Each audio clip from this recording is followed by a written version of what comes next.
Eu queria responder também, aproveitando a conclusão, já que você perguntou da senadora Marina, de mim próprio e do senador Flávio Arnes. O senador Flávio Arnes foi deputado junto comigo.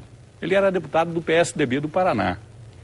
Veio para o PT, se elegeu senador, mas nunca teve uma disciplina partidária, uma ligação com o partido, como tivemos eu e a Marina. Então a saída dele eu vejo com um grau de diferenciação importante. Tanto é que o próprio PT já colocou essa posição, que não quer e não vai pedir o posto da Marina para o PT. Ela vai, mesmo que ela vá para o PV e vá para o PV, ela continua sendo senadora e o partido não vai reivindicar aquela vaga por essa legislação eleitoral nova, né? Apesar de que há também uma outra polêmica, porque o PV fez parte da coligação que elegeu a Marina. Acho que geraria, no mínimo, uma boa disputa, porque, na verdade, os eleitores do PV, do estado do Acre, também ajudaram a eleger a Marina. Mas, de qualquer maneira, eu acho que essa é uma postura inteligente do PT, por se tratar de quem é a Marina Silva, também senadora pelo Marina Silva. Desgaste que haveria, já pensou? O PT entrar, o PT ia sofrer mais um do Flávio Arnes, exatamente, com certeza, que não tem história no partido. Que vão pedir com certeza. o mandato dele.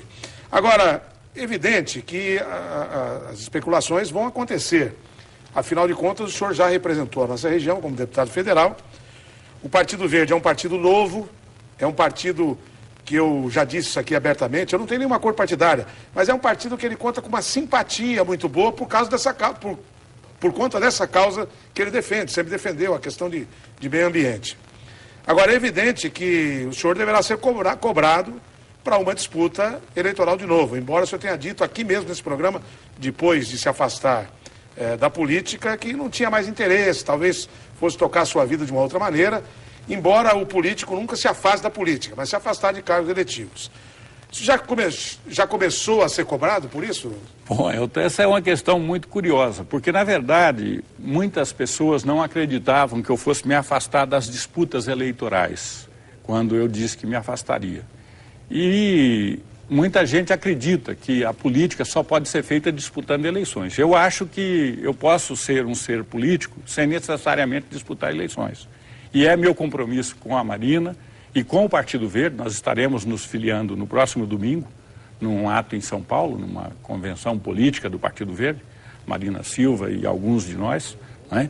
Estaremos nos filiando, mas eu tenho muito claro para mim que eu posso ser importante nessa fase de construção do novo PV, desse programa, dessa possível candidatura da Marina, sem necessariamente disputar eleições. E não é meu projeto. Quando defini isso, eu comecei a construir, com a minha família, comigo mesmo, uma mudança de hábito, que é o seguinte: eu vivi 18 anos com mandato político, sem direitos humanos individuais, sem poder fazer muitas coisas que eu gosto de fazer. E me adaptei muito a esse período. Estou casado de novo há 10 anos, faço 10 anos no novo relacionamento, agora no final de setembro. E nesses 10 anos eu tive um ano de convivência com a minha companheira. Então é muito saudável poder curtir meus netos agora, certo? O Pedro, o Júlio, a Cecília, o Diego, que está chegando para a família. Já passou de mim, já? Está com 4 já? Estou com 4. Então, você vê, eu tenho uma condição hoje e curtir os filhos, certo? A família. Isso tem sido para mim muito bom. Poder fazer minha ginástica todo dia, poder desenvolver meus dotes culinários aí com a família, com os amigos.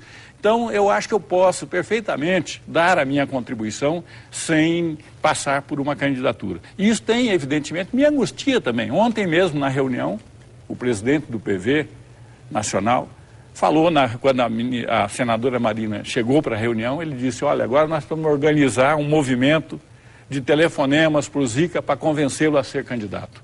Eu disse: olha, não é meu projeto, eu vim com um objetivo muito claro, que é ajudar o PT nessa ressignificação, o PV, nessa é força do hábito, né? Mas auxiliar o PV nessa ressignificação, nessa revisão programática, nessa organização estrutural, com a experiência, inclusive, que a gente tem do PT, não é?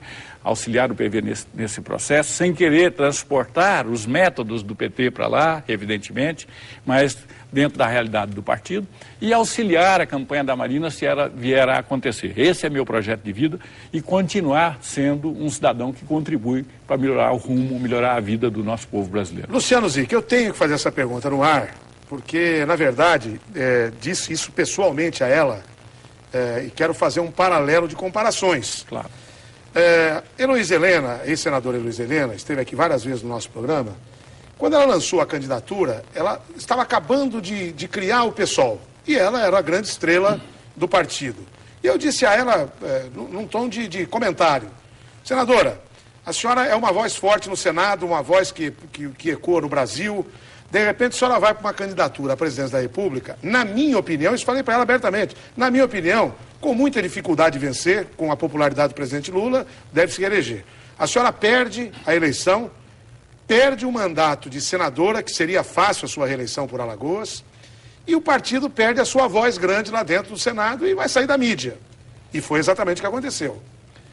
Eu faço essa pergunta ao senhor. Marina Silva não poderia repetir esse mesmo caminho da Heloísa Helena? Quer dizer, arriscar uma candidatura, perder uma eleição, não disputar o Senado, onde ela se reelegeria com toda certeza, e passar a ser a voz forte do PV, um partido novo também, um pouquinho mais velho do que o pessoal, mas um partido novo também, para que o partido tivesse visualidade, tivesse mídia em cima dele?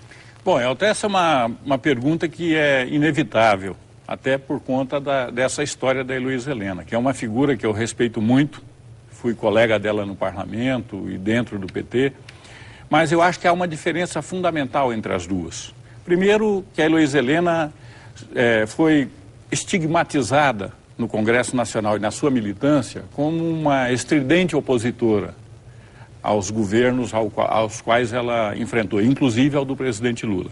Diferentemente da senadora Marina Silva, que tem uma trajetória militante muito parecida com a do Lula, inclusive uma mulher que foi alfabetizada aos 16 anos de idade, trabalhou como seringueira, como empregada doméstica e hoje é uma grande intelectual desse país, com uma trajetória... respeito internacional. Respeito internacional, premiada internacionalmente, acabou de receber um prêmio reconhecido pelo seu trabalho ambiental na Dinamarca.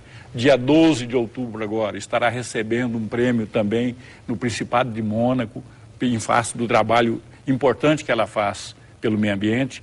Foi considerada por uma revista, a principal revista inglesa, como uma das 50 personalidades que podem salvar o mundo, e aliás ela foi a capa da revista, nessa edição que falava dessas 50 personalidades, e passou por uma bem-sucedida experiência no Executivo, reconhecida nacional e internacionalmente.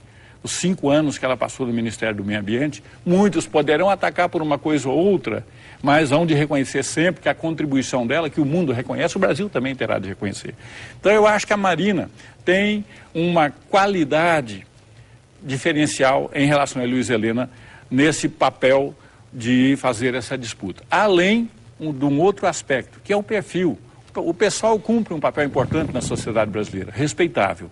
Mas o Partido Verde, além de cumprir um papel importante, é um partido que se dispôs a dar um passo seguinte, partir da plataforma dada hoje e se ressignificar em vista da construção de um projeto com uma temática que é a temática do mundo no atual momento. É a questão do aquecimento global, é a questão do desenvolvimento sustentável.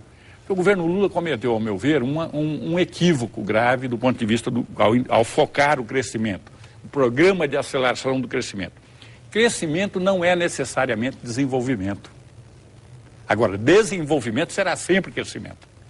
Então, ao criar o PAC, como um programa de aceleração do crescimento, ele esqueceu de considerar um aspecto do desenvolvimento, que era a questão da sustentabilidade. O melhor seria um PAD e não um PAC. Exatamente. O programa de aceleração do desenvolvimento, apesar de eu não gostar de programas, porque eu acho que nos remete a um período dos pacotes que existiam, dos planos mirabolantes que existiam na época da ditadura militar. Então eu acho melhor a gente construir um projeto, e é o que a Marina e o PV oferecem à Marina como possibilidade, e nós acho que temos todas as condições de fazer.